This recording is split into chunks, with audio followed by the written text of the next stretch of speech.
सुप्रभात। मैं हूं जगेंद्र राणा और आज का आध्यात्मिक विषय है अमृत वचन। अमृत वचन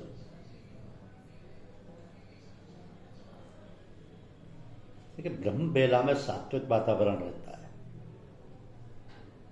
इसलिए इस समय ध्यान करने में सहायता मिलती है। दूसरा लाभ यह होता है कि उस समय मुक्त आत्माएं अपने प्रकाश की किरणों को फेंकती हैं, जिससे ध्यान करने में आसानी होती है। यदि तुमको 4 बजे से पूजा में उठना है तो ख्याल बनाओ कि सुबह उठना है, देखो उतने बजे नींद खुल जाएगी। बाबूजी महाराज कहते थे कि प्रातः तुम उठ जाओ, बाकी काम हमारे ऊपर छोड़ दो। तो सतगुरु लोग अपने शिष्य की खूब देखभाल करते हैं, चाहे वो सामने हो या परोक्ष में। आप सबने बुजुर्गों के कई किस्से पढ़े होंगे, बस जरूरत है अपने विश्वास को बनाए रखो। हमारा उद्देश्य होना चाहिए आनंद प्राप्ति, परमानंद या ईश्वर प्राप्ति। सुख, हर्ष और आनंद क्या है? सुख माने जब हम हर पल हर हाल में सुखी रहें। हर्ष माने एकदम खुश हो जाएं, जब रोमांचित हो जाएं खुशी में। और आनंद उस अवस्था को कहते हैं जब कोई कारण नहीं होता और अंदर से खुशी बनी रहती है, कोई विचार नहीं रहता। दुनिया वाले, घर वाले, बीवी बच्चे, ये सब तो अपनी अपनी चाल डाल और अपने मन की दुनियादारी में फंसे हैं। ये सब प्रारब्ध के भोग और संस्कार हैं हमारे, जो इस दुनियादारी में फंस गए। अब निकलें कैसे? तो माया के जाल के झंझटों से, क्योंकि हमारी लक्ष्य पूर्ति से अन्य किसी को कोई मतलब नहीं है, ना कोई वास्ता है। भोग तो हमें भोगना है, अच्छा या बुरा। हाँ, इतना वास्ता है कि यदि उनको आपसे कोई फायदा किसी प्रकार का होता है तो आप उनके नहीं कहने के लिए, जैसा कि दुनिया का कायदा है, वैसे कौन किसका। ना कोई किसी का बाप है, ना भाई है, ना पति पत्नी, ना बेटा, ना बहू। ये तो केवल भगवान की ओर से एक व्यवस्था बनाई गई है, जिससे एक दूसरे का भरण पोषण होता रहे, लालन पालन होता रहे। तो ये स्थिति तो आप सब स्वयं समझते हैं अपनी अपनी, कि वह कर्तव्य जो भगवान की ओर से आपको सौंपा गया है पूरा हुआ है कि नहीं। यदि हाँ तो आप बिल्कुल आज़ाद हैं जब तक जीवन है तब तक, क्योंकि यह भी मुख्य पूजा का एक अंग है। हम लोग चाहे हिंदू हों या मुसलमान अथवा क्रिश्चियन, सभी लोग किसी कार्य के प्रारंभ में प्रार्थना क्यों करते हैं? इसमें हेतु क्या है और क्या लाभ है? यहाँ तक कि स्कूल में बच्चों की दैनिक कार्रवाई प्रार्थना से ही प्रारंभ होती है। बिना प्रार्थना किए हम कोई काम कर ही नहीं सकते। मन का यह स्वभाव है कि जिसका ध्यान करना है, जिस वस्तु के विषय में सोचना है, वह तदाकार बन जाता है और उसी में लय होने लगता है, बना होने लगता है, क्योंकि यह उसका स्वभाव है। तो इस प्रकार हमारा मन सब विषयों से हटकर और सब बातों को भूलकर ईश्वर में स्थिर होकर निर्विषय होने लगता है। जब मन खाली हो गया तो जिस काम को करेंगे उस काम में खूब मन लगेगा, और जब मन उस पर केंद्रित हो गया तो काम भली भांति सुचारू रूप से पूरा होगा। क्योंकि मन का स्वभाव है कि जिसका ध्यान करता है तदाकार बन जाता है, इसलिए उसकी प्रार्थना है, उसके ध्यान से हमारा मन निर्विषय यानी खाली और स्थिर, शांति संपन्न बनता है। और जब कोई काम हम करेंगे तो बड़ी खूबी से संपन्न होता है। जब हम पूजा करते हैं तो एक प्रकार की प्रतिक्रिया होती है। जैसे जब हृदय में तवज्जो दी जाती है, पूजा करते हैं, तो हृदय में उसका असर होता है, और जो गंदगी या संस्कार होते हैं वो ऊपर आने लगते हैं। तो ये संस्कार अच्छे हों या बुरे, सब प्रकार के होते हैं। जैसे जब खेत में हल चलता है, उसी प्रकार संस्कार कुरेद कर ऊपर आने लगते हैं। जब सुख के भोग आने लगते हैं तो सोचते हैं बड़ी जल्दी खत्म हो जाए, लेकिन जब दुख के भोग भोगने लगते हैं तो ये सोचने लगते हैं कि यह तो कांटे से भी नहीं कट रहे, इस पूजा पाठ करने से क्या लाभ। हमारे पास एक मित्र आए और बोले कि हमें पूजा सिखा दो। उनकी पत्नी सुन रही थी, वो बोली हमने सुना है पूजा सीखने में बड़ी परेशानी होती है। हमने उनको फुसलाने के लिए पूजा सिखा दी इत्तेफाक की बात कि उनका लड़का जो बीमार चल रहा था बीमारी से मर गया। बीवी बोली कि मना करती थी कि पूजा मत सीखो, देखो क्या हुआ।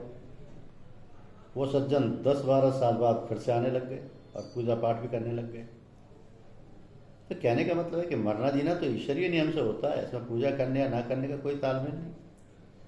अपने अपने संस्कारों का भोग है, प्रारब्ध के अनुसार मान सम्मान, बीवी बच्चे, जीना मरना, ये सब भोग हैं। जब भोग समाप्त हो गए तब हम मर जाते हैं। हानि लाभ जीवन मरण यश अपयश प्रभुहा। तो भगवान की कृपा से जन्म हुआ और भगवान की कृपा से मृत्यु होती है। प्रारब्ध के अनुसार तो सब कार्य और भोग हो रहे हैं। तो प्रारब्ध के भोग समाप्त होते ये जीवन लीला समाप्त हो जाती है। यदि परमात्मा पर श्रद्धा और विश्वास है कि हम जो कुछ कार्य करते हैं उन्हीं के लिए करते हैं और परमात्मा को ही अर्पित करते हैं, तब उसका कोई फल या भोग नहीं बनता। यह समझने की बात है कि हम कभी कोई गलत बात या कर्म भगवान को नहीं अर्पित कर सकते, इसलिए कोई गलत काम हमसे होगा ही नहीं। तो इसलिए कहा जाता है कि अपने सब कार्य भगवान को अर्पित कर दो, इस प्रकार गलतियों से छुटकारा मिल जाएगा। दूसरे क्रियामान कर्म हैं, यानी जो नए कर्म हम करते हैं तो उसके कर्म संचित में जुड़ जाते हैं। तो ऐसे कर्म करो कि भोग नहीं बने। ईश्वर के लिए कर्म करो तो भोग नहीं बनेंगे। तीसरे संचित कर्म है जो जमा है। हमने संचित जमा राशि के रूप में जन्म लिया है। जब तक संचित कर्म समाप्त नहीं होंगे तब तक आवागमन का चक्कर समाप्त नहीं होगा और ना ही ईश्वर दर्शन। तो पूजा पाठ की प्रक्रिया से संचित कर्म को रेतते हैं और उखड़ते हैं। जब प्रभु की कृपा होती है तभी संचित कर्म उखड़ते हैं और ऊपर आते हैं। तब कब कभी भोग बढ़ जाते हैं, इसलिए सुख दुख के भोग बढ़ते हुए मालूम पड़ते हैं। यदि अपने अंदर श्रद्धा और विश्वास है तो गुरु से कहो, तो वह दया कृपा की ताकत से सबको समाप्त कर देते हैं, क्योंकि उनमें ऐसी क्षमता होती है। एक खास बात का ध्यान हर वक्त रखना चाहिए और सावधानी खास बरतनी चाहिए, वो ये कि अपनी मानसिक स्थिति बिगड़ने ना पाए भारी लोगों से मिलने जुलने की वजह से। यदि मानसिक परिस्थिति डावाडोल होती है, मन चंचल हो उठता है, तो ऐसी दशा में मिलना जुलना बना है।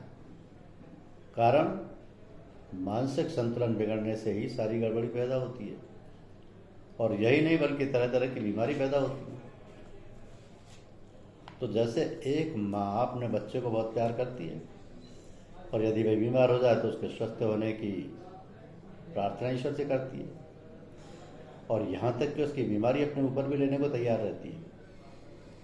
तो सच्चे संत महात्मा भी अपने प्रेमियों की बीमारी और उनकी आपदा अपने ऊपर ले लेते हैं, पर ले तो नहीं लेते, बल्कि जो अधिक प्रेम करता है उसकी बीमारी और उसकी परेशानी अपने आप ही उन तक पहुँच जाती है। यही है प्रेम की परिभाषा जो दोनों तरफ से होती है। तो 3 कर्म है, संचित कर्म, प्रारब्ध कर्म और क्रियमान कर्म। अब संचित कर्म ये पूर्व जन्मों के कर्म भोग हैं। ये एक तरह की संचित राशि है जो पिछले जन्मों में भोग पूर्ण नहीं हुए, उनका भोग अभी शेष है। इसलिए जन्म हुआ है कि शेष भोग भोगे जा रहे हैं। ये कर्म भोग अनेकों जन्मों के हैं। संचित कर्मों का भोग सतगुरु की दया से हल्का हो जाता है। दूसरे प्रारब्ध कर्म है, ये भूतकाल में संचित कर्मों का वो भाग है जिसका भोग इस जीवन में प्रारंभ हो गया। तो जिन कर्मों का फल भोगने के लिए वर्तमान जीवन चल रहा है वो हमारे प्रारब्ध कर्म। और क्रियमान कर्म, अब कर्म जो हम कर रहे हैं उनका फल आगे भोगा जाएगा।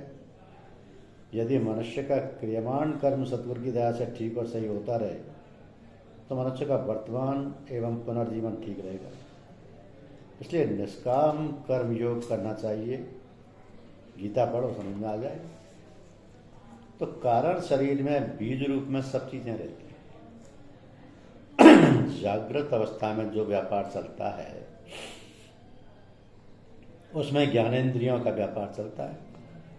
ये काम हम अपने आनंद के लिए करते रहते हैं, अच्छा लगने के लिए करते हैं। जैसे थोड़ी देर के लिए संतुष्टि मिलती है, कार्य चाहे अच्छा हो या खराब। तो जागृत अवस्था में जब हम मन नियंत्रित कर सकते हैं, परंतु स्वप्नावस्था में नियंत्रित नहीं कर सकते। अब हमारे सब कॉन्शियस माइंड में जो विचार थे वो सब स्वप्न में आने लगते हैं, यानी सपने।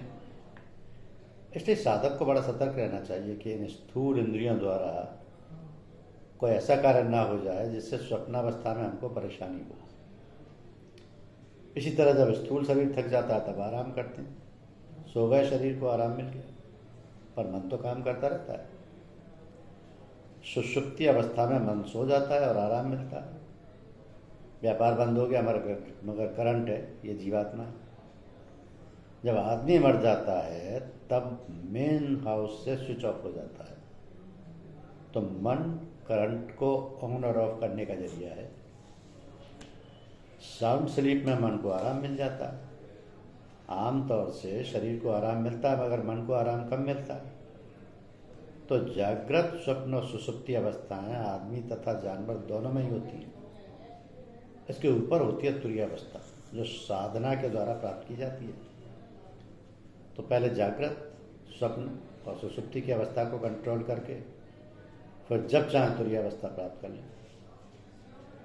तो पूजा के अभ्यास से यही मतलब है कि मन पर हमारा पूरा नियंत्रण हो जाए। जागृत में छूकर आनंद प्राप्त करते हैं, स्वप्न अवस्था में महसूस करते हैं। ध्यान करने के बाद जब आंखें खोलते हैं तब अपनी हालत देखनी चाहिए, अपनी हालत समझ में आ जाएगी। जब आप थके हों, परेशान हों, तब पूजा कर लीजिए, सुषुप्ति में पहुंच जाएंगे, इससे ताजगी आ जाएगी। तो पूजा के मतलब है जागृत, सुषुप्ति और तुरीय अवस्था में हम पहुंच जाएं अपनी साधना के द्वारा। ये सब अभ्यास की बात है। जितना अधिक अभ्यास होगा उतना ही अधिक माहिर हो जाएंगे। करत करत अभ्यास से जड़मति होत सुजान, रसरियावत जात से सिर पर पड़त निशान। तो यदि हम थोड़ा थोड़ा अभ्यास बढ़ाएं तो हम धीरे धीरे बहुत कुछ प्राप्त कर सकते हैं। इसलिए रुचि होनी चाहिए और दृढ़ प्रतिज्ञा। अभ्यास इसलिए करते हैं कि हमारा नियंत्रण हो जाए अपनी इंद्रियों पर, और प्राण निकलते समय परेशानी ना हो। मौत से क्या घबराना, ये तो चिर निद्रा, कहावत है, आने का नाम है जाना, पर जाने से क्या घबराना। तो जब तक विघटित नहीं होगा तब तक निर्माण नहीं होगा। नए निर्माण के लिए पुराने को ध्वस्त करना होगा। मनुष्य पैदा होता है कर्मानुसार, फिर यहाँ तो भोग भोगना ही होगा। सभी भोगते हैं, अवतार भी भोगते हैं, राम और कृष्ण ने भी भोगा, संत महात्मा भी भोगते हैं, क्योंकि इन सबकी जिज्ञासा होती है कि हम लोगों का उद्धार करें, शांति दें, नवनिर्माण करें। ऐसे लोग ईश्वर की ओर से आते हैं, अपना निर्धारित कार्य करते हैं और चले जाते हैं। तो अवतरित पुरुषों में भक्ति होती है, जिसमें मार काट व शांति दोनों होती हैं। मारना भी महान दया कृपा होती है। संत महात्मा जो अवतार कोटि को होते हैं वो प्रेम से कार्य करते हैं। प्रेम में तलवार से ज़्यादा बल होता है। सर्प व सिंह भी संतों के पास आकर बैठ जाते हैं और हिंसक प्रवृत्ति खत्म हो जाती है। तो हर मनुष्य में एक प्रकार का करंट निकलता रहता है, रोम रोम से, मुख से, आँख से, जिसके पास आप बैठते हैं उसके अंदर से वही करंट असर करती है। सत्संग इसलिए करते हैं कि जिसकी करंट सात्विक है, उसके पास कोई भी आएगा तो उसकी तामसिक वृत्तियाँ शांत हो जाएंगी। हम जिस प्रकार के आदमियों से मिलते हैं वैसी बातें हम में प्रवेश कर जाती हैं। इसलिए कहा जाता है कि दुनियादार आदमी से कम मिलो, और अगर मिलना भी पड़े तो गुरु का कवच पहन लो। आपने अनुभव किया होगा कि जब हम कभी दुनियादार आदमी से मिलते हैं तो वहाँ हमको अपने गुरु की याद खूब आती है। मतलब गुरु हर वक्त हमारी देखभाल करता रहता है। अब सुबह 4 बजे से लेकर सूरज निकलने तक के बीच में पूजा में बैठने का प्रयास करना चाहिए। पूजा पर बैठने के लिए एक आसन अपना अलग होना चाहिए, जिस पर सदैव पूजा के अलावा नहीं बैठना चाहिए। पूजा के लिए कोई एक जगह मुकर्रर कर लो, आसन पर बैठकर धूप बत्ती जला लो और सोचो इष्ट भगवान आ रहे हैं। उन्हें सिंहासन पर बिठाओ जिस पर मखमल के गद्दे बिछे हुए हों, उनके पैर छुओ, उन्हें नहलाओ, अच्छे अच्छे कपड़े पहनाओ, आरती करो, भोग लगाओ। अब सोचो उनकी ओर से आनंद प्रकाश हमारी ओर आ रहा है और हम उस आनंद में डूब रहे हैं। इस प्रकार ख्याल करके हृदय के स्थान में जहाँ दुखदुखी चलती है, जिसको धड़कन कहते हैं, उस पर ध्यान लगाओ और समझो कि राम राम की ध्वनि आ रही है। कान लगाकर और आँख खड़ा कर राम राम शब्द को सुनो। तो कम से कम इस प्रकार का ध्यान शुरू में 5 मिनट से प्रारंभ करो, फिर धीरे धीरे बढ़ाकर 30 मिनट तक प्रतिदिन एक निश्चित समय पर बैठो। निश्चित समय, निश्चित स्थान और निश्चित अवधि में ध्यान अच्छा लगता है। उसके बाद थोड़ी देर रामायण या गीता पढ़ो या गायत्री मंत्र का जाप करो। इसी प्रकार शाम को भी प्रतिदिन करो। पूरी बात अपने इष्ट से पूछ लो। तो आध्यात्म मार्ग पर अग्रसर होने के लिए सबसे आवश्यक बात यह है कि मनुष्य में लगन हो, और लगन तभी होगी जब मनुष्य अन्य दैनिक कार्यों के साथ इस कार्य को भी महत्व देगा। याद रखो, जो मनुष्य स्वयं चलना चाहेगा उसे मार्ग तो मिल ही जाएगा, और पथ प्रदर्शक गुरु भी मिल जाएगा। मुख्य बात है निज कृपा का होना। निज कृपा के होने से शेष कृपाएं, चाहे वह गुरु कृपा हो चाहे प्रभु कृपा हो, सब अपने आप सुलभ हो जाती है। ओम हरि ओम। धन्यवाद।